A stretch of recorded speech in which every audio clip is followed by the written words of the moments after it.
welcome to Inside Eastern Utah. We are in an election season 2018. Yes. And today we have a very special guest. We have Brenda Tuttle here, who is the incumbent Clerk Auditor of Emery County.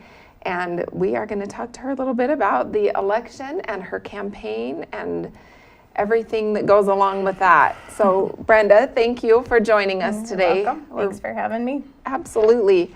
Do you want to just start telling us a little bit about your background and where you came from and how you became the clerk auditor so many years ago? Yeah, it seems like it at this point. But I grew up in Farron, so I'm native of Emery County. I graduated from Emery County High School, and then I went on to college at Southern Utah University, where I graduated with a master's degree in accounting. After I graduated, I actually moved to Price here and worked at Smunich and Marsing for 3 years as an independent auditor.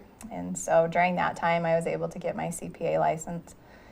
And after that, I moved back over to Emery County when the opportunity came up.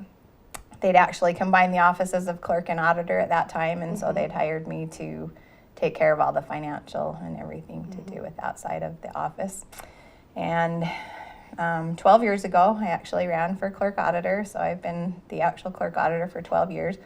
I didn't rehire that position, so now I just do all of that myself, all the financial, all the accounting, payroll, accounts payable, those type of things, and elections. So that's kind of how I ended up there. And that's given you over 20 years of experience now, is that right? That is right. I've been at the county for 21 years. So. Wow. So 21 years, that's plenty of time to see a lot of changes come along, not only in leadership, but in a fluctuating economy. Can you talk a bit about how you've adapted to those changes?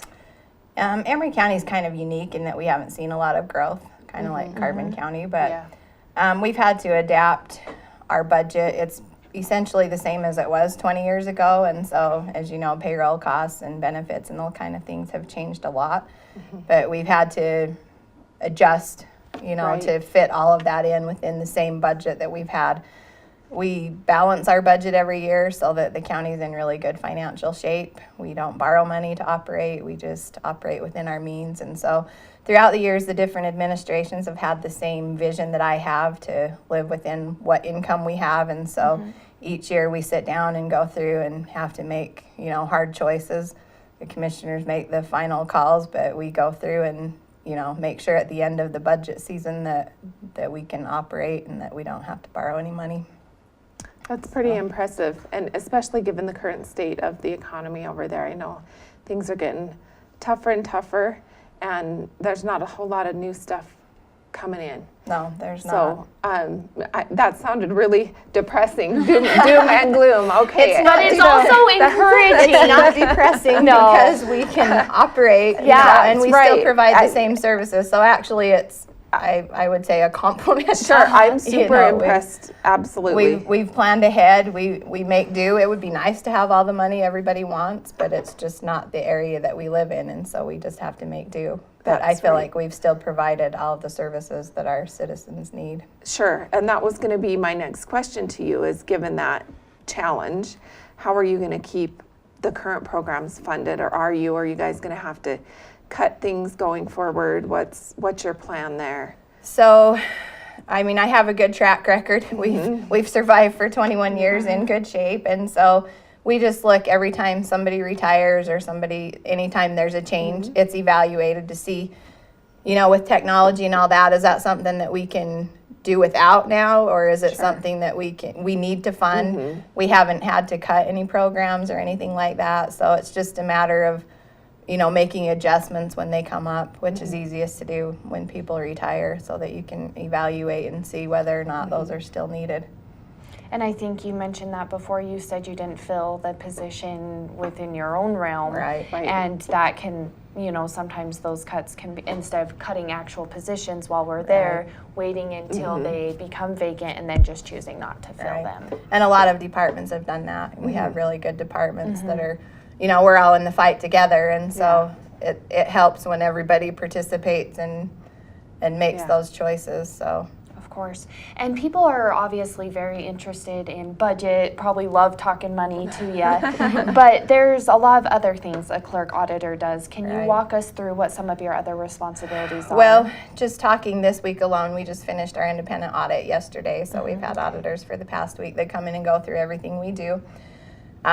The tax roll closed yesterday as well, and so now we move on to tax rates for all of the entities that we set so that they can collect their property taxes. And I mean, it's just a never-ending cycle of responsibilities. We move from one thing to the next. I said I do the payroll for over 200 employees for Emery County, and so that's every 2 weeks. You know, that never ends. People Yes. like to get paid. But I mean, we handle marriage licenses, passport, tax abatements for the elderly. I mean, there's a really big list. I don't think people really understand the realm of what all the clerk auditor's office entails. Yeah, it's quite a bit, and obviously a big one is election. Right. When those come around, can you talk about those responsibilities? We've taken pride in making sure that our elections run smoothly. We're actually in the middle of a transition from our current election equipment into new election equipment next year. In Emery County, we have stuck with traditional polling places, so people actually come and vote because we've had meetings with our people, and that was the sense that we got, that they like to come to the polling places and vote. So we still provide that, and in this new transition with this equipment, we'll hold more meetings to see, because as you know, most of the state has gone to all by mail elections, and so we've tried to keep a grasp on what our citizens want. And at this point, we still feel like they like to come to the polling places and vote. So we provide a very efficient and effective, method for elections. We've never had any issues. We make sure that people have their rights to vote, and so that's really important to us. But it is also a huge process. Yes. It doesn't just happen. No, it doesn't. We're waiting right now for our absentee ballots to come, and then we have to get them all mailed out, and then, setting up all the polling places and that. So it is a big process as well. It is, and you've been through it a few times Right. in 21 years of experience. So what can we expect this year? Is there anything unique about this election cycle versus past election cycles? Or like you said, you're getting new equipment, so you're Right. waiting on that, but is there? So the new equipment won't be until next year. Oh, okay. Okay. But for our cycle this year in the primary election, we have our Emery County Sheriff's race, our Emery County Clerk Auditor's race, and then we have the, what is that one? The U.S. John Curtis. Yes. And there's Christopher Herod. school board, right? And we do have a school board yeah. primary in Elmo and Huntington, and so those will be hot issues for the local areas. And what is it, I don't know if there's any difference or not, but what is it like when the election cycle comes around and the clerk auditor is on the ballot? Is it It's is a it little bit different? What's it stressful. like? Yeah. Most people, if you're going to win or lose, can do it in the courtesy of your home. But when you're Yes. the clerk auditor, you have to be Do it in and front of center, and everyone, so right? that's, it's definitely a stressful thing, but you just do your best, and you go do the job. That's the most important thing to me, is to get the job done, and I do that no matter what. So Certainly. Well, so over 21 years, what are some of the highlights you could say of your work that you've done with Emery County? What are some of the highlights, some of your, what you'd like to hang your hat on for your work? I think the biggest thing is knowing that we're in great financial shape. I mean, that's a huge thing. Not everybody can say that. And so for me, that's been a goal, and I sleep well at night because of that. I never don't worry about Emery County. It's, I can't just leave my job at 5 o'clock and say, whoo, I'm done, because it just isn't that type of job. It's always on my mind. I'm always worrying about whether everything is done correctly, or whether, we have the money to pay our bills. And so one of the biggest things is, when I started, we used to borrow money to operate each year. So we would pay about $200,000 in interest every year. Ooh. And we've turned that around to where now we make anywhere from $200,000 to $500,000 in interest, which we don't have to borrow anything. Great.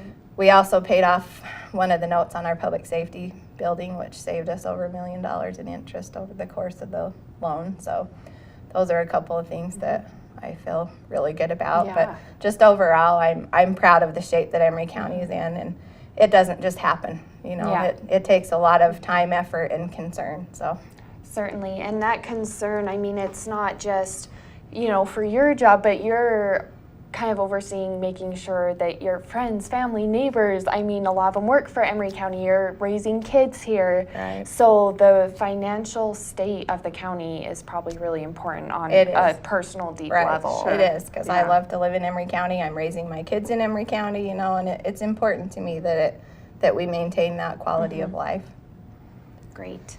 Well, what are some things people should know about the upcoming voting for primaries? I mean, that's coming up. There's going to be some deadlines people should know. Right. Do you have that information handy? So the biggest thing is this primary on June 26th is a party election. And so for Emery County, we only have a Republican ballot other than in that school district zone. And so you have to be a registered Republican in order to vote that ballot. So if you're registered of another political party, you only have until the 29th of May to change that registration in order to, if you wanted to switch to Republican. If you're not designated as a party at all, then you can do that up to election day and still vote. So the biggest information or people don't understand is that it is a party election, and so therefore they set the rules, which means the Republican Party requires that you be a member of the Republican Party to vote. So that's the biggest information to get out there. And a lot of these races will be decided in just the primary, so it's important for people to know that as well. So get out and vote. Right. Biggest thing, get out and vote. Now, before we let you go, is there anything else you would like the voters of Emery County to know about you, about your past 21 years, anything to kind of remind them of? I just think it's important for people to understand that these things that go on in the county don't just happen. It takes education, it takes experience, and it takes concern. And I feel like I have done all those things over the past 21 years. I feel like I have a proven track record that people could rely on, that I will continue to do that same job. I love my job. I appreciate being able to work for Emery County. It's a great place to be.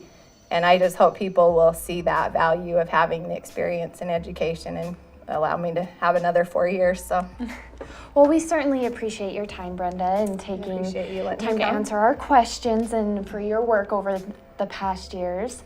And we are going to be back with another candidate here in just a few minutes, so you can learn more. Stay tuned. We'll be back in a few minutes on Inside Eastern Utah.